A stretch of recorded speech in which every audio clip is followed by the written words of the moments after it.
Friction का question physics moonshot के Telegram channel पे लोड हुआ था। अगर आपने वहाँ पे इसे सॉल्व कर रखा है, वेल एंड गुड। अदरवाइज आप पहले इस क्वेश्चन को वीडियो को पॉज करके अपने आप सॉल्व करने की कोशिश करो और फिर उसके बाद आप उसके सॉल्यूशन को देखो। इस तरह के क्वेश्चंस वहाँ पे टेलीग्राम चैनल पे लोड होते रहेंगे और हम लोग फिर उसका सॉल्यूशन यहाँ पे यूट्यूब पे करते रहेंगे। क्वेश्चन बोल क्या रहा है, लेट्स बिगिन। क्वेश्चन ये कह रहा है कि एक ब्लॉक M1 है जिसको आपने स्मूथ ग्राउंड पे रखा है, यानी यहाँ फ्रिक्शन नहीं है, और एक दूसरा मास रखा है M2। Coefficient of friction M1 और M2 के बीच में है म्यू का, और आप एक टाइम डिपेंडेंट फोर्स लगा रहे हो हॉरिजॉन्टल F=BT, किस पर? ऊपर वाले ब्लॉक पर M2 पर। क्वेश्चन जानना ये चाहता है कि भाई दोनों ब्लॉक्स का एक्सीलरेशन टाइम के साथ कैसे वेरी करेगा और फिर उसको ग्राफ में भी रिप्रेजेंट करना है। कैसे सॉल्व होगा, क्या कंसेप्ट है इस क्वेश्चन का? सबसे पहले तो हम ये देखते हैं ऐसे क्वेश्चंस में कि फोर्सेस जो लग रही थी वो थी कौन सी। जैसे ये M2 ऊपर, M1 नीचे। अब ये पता है हम लोगों को कि नीचे तो फ्रिक्शन है नहीं, यहाँ फ्रिक्शन जीरो है, यहाँ फ्रिक्शन कॉफिशिएंट म्यू है, और आप फोर्स लगा रहे हो B/T की। ये टाइम डिपेंडेंट फोर्स है, टाइम के साथ साथ बढ़ती जाएगी। अब इस सिचुएशन को थोड़ा इमेजिन करो। सपोज इनके बीच में लगने वाली जो फ्रिक्शन फोर्स हो M1 और M2 के बीच में, वो है मान लो मैक्सिमम 20 न्यूटन की। 20 न्यूटन। तो आप जो यहाँ से फोर्स लगा रहे हो वो 0, 1, 2, 3, 4 एंड सो ऑन। तो जब तक आपकी फोर्स 20 न्यूटन यानी M1 और M2 के बीच की जो लिमिटिंग फ्रिक्शन है उसके बराबर नहीं होगी, तब तक इनके बीच में कोई रिलेटिव स्लिपिंग तो होगी नहीं। तब तक क्या होगा, क्योंकि यहाँ फ्रिक्शन है नहीं, तब तक क्या होगा, ये दोनों ब्लॉक्स कंबाइंड मोशन करेंगे। यानी शुरू में क्या होगा, ये दोनों ही कॉमन मोशन करेंगे, कंबाइंड मोशन करेंगे with acceleration force by total mass. ये कंडीशन कब तक की है? जब तक कि इनके बीच में फ्रिक्शन अपनी लिमिटिंग वैल्यू नहीं अचीव कर रही है। फॉर एग्जांपल, इनके बीच में फ्रिक्शन मैक्सिमम 20 न्यूटन की हो सकती थी। आप जो फोर्स लगा रहे हो 0, 1, 2, 3, 4 ऐसे बढ़ाते चले जा रहे हो, तो ये बात हो रही है 20 के पहले तक कि दोनों ब्लॉक्स साथ साथ मोशन करेंगे। अब इसके बाद क्या होगा, अब इनके बीच में फ्रिक्शन अपनी मैक्सिमम वैल्यू अचीव कर लेगी।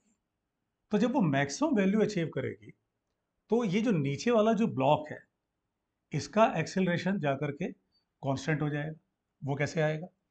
उस कंडीशन में ये जो नीचे वाला ब्लॉक है, M1 ब्लॉक है, इस पर फ्रिक्शन फोर्स, क्योंकि ये फोर्स इस पे आगे लग रही है, तो M2 पर फ्रिक्शन फोर्स नीचे, M1 पर आगे। तो फ्रिक्शन फोर्स इस पर फिक्स हो जाएगी। कितने की फिक्स हो जाएगी? म्यू M2G की।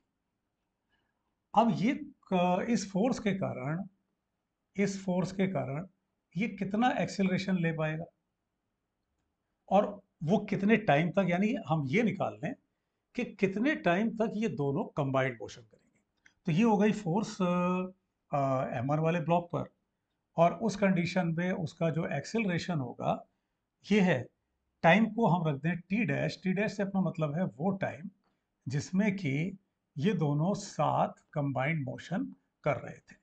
तो यानी यहाँ से हमें मिला T dash. What is T dash?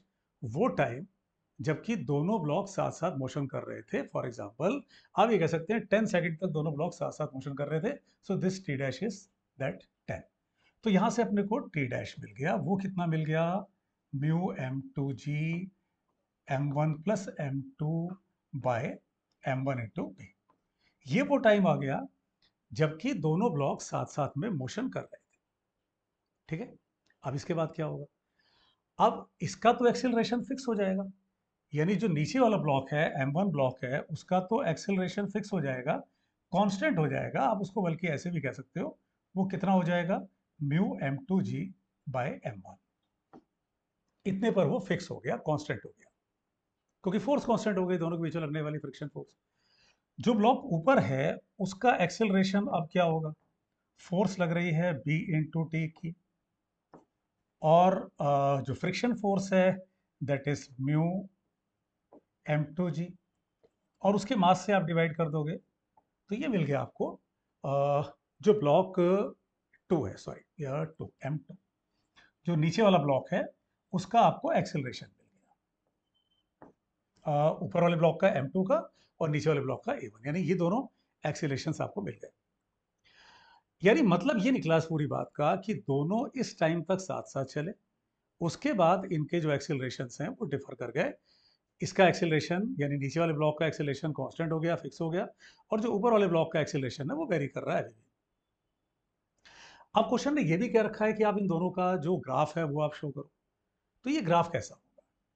अगर आप एक्सेलरेशन देखो पहले नीचे वाले का A1, A1 को देखो टाइम के साथ, तो ये कैसा होना चाहिए? ये तो पहले तो साथ साथ बढ़ता जाएगा और फिर एक कांस्टेंट वैल्यू अचीव कर लेगा, यानी पहले ये बढ़ेगा और फिर ये अपनी एक कांस्टेंट वैल्यू अचीव कर लेगा। ये कांस्टेंट वैल्यू उसकी यहीं से आएगी जो अभी आपने यहाँ पे A1 लिखा हुआ है। अगर इन केस हमें जरूरत पड़ जाए भाई इस एंगल की, ये angle let us call it alpha, तो ये अल्फा भी निकल सकता है। ये अल्फा कहाँ से निकल सकता है? जब आप एक्सेलरेशन को डिफाइन कर रहे हो यहाँ से, कॉमन के एक्सेलरेशन को, तो ये y इक्वल टू mx का ग्राफ हो गया, तो मतलब b upon m1 plus m2। अगर जरूरत पड़े कहीं तो हम लोग इस tan अल्फा को ये लिख सकते हैं b upon m1 plus m2। ठीक है, ये हो गया A1 का ग्राफ यानी ब्लॉक 1 का ग्राफ। ब्लॉक 2, ब्लॉक 2 यानी जो ऊपर वाला ग्राफ है उसके साथ क्या होना है? जब तक दोनों साथ साथ मोशन कर रहे थे दोनों का ग्राफ एक जैसा, यानी आप ये कह सकते हो ये भी अल्फा है। किस टाइम तक है? जैसे यहां पर भी आप कह सकते हो ये टाइम कितना है, टी डैश है, ये टाइम कितना है, टी डैश है। इसके बाद क्या होगा? उसके बाद तो ये वाला इक्वेशन काम करेगा। अब इसका स्लोप बढ़ेगा घटेगा, ये क्या होगा, ये कैसे पकड़ में आएगा? यहाँ ये अल्फा है b upon m1 plus m2 और इसके बाद ये क्या है, b अपॉन m2। इसका मतलब अब ये जो ग्राफ होगा इसका वो थोड़ा सा ऐसे हम लोग उठा दें और इस एंगल को दिखा दें, let us call it beta. और जरूरत पड़ने पर आप इस बीटा को भी रिप्रेजेंट कर सकते हो। आप कह सकते हो यहां से इसको tan beta is equal to b upon m2। तो ये इस क्वेश्चन का पूरा कंसेप्ट हो गया, कंप्लीट एक्सप्लेनेशन हो गया। एक बार इस क्वेश्चन को फिर से करो आप लोग, दोबारा से एक बार इस क्वेश्चन को अपने कॉपी पर पेपर पे फिर से करके देखो, तब आपको इसका जो पूरा कंसेप्ट वो समझ में आएगा। Wish you all the best. इसी तरह के क्वेश्चंस हम लोग टेलीग्राम चैनल पे पहले पोस्ट होंगे और उसके बाद फिर हम लोग उसका वीडियो सॉल्यूशन यहाँ पे पोस्ट करते रहेंगे। बट ये जो टेलीग्राम चैनल है उस पर आप अपडेटेड रहो, उस पर आप देखते रहो क्वेश्चंस क्या लोड हो रहे हैं। Wish you all the best.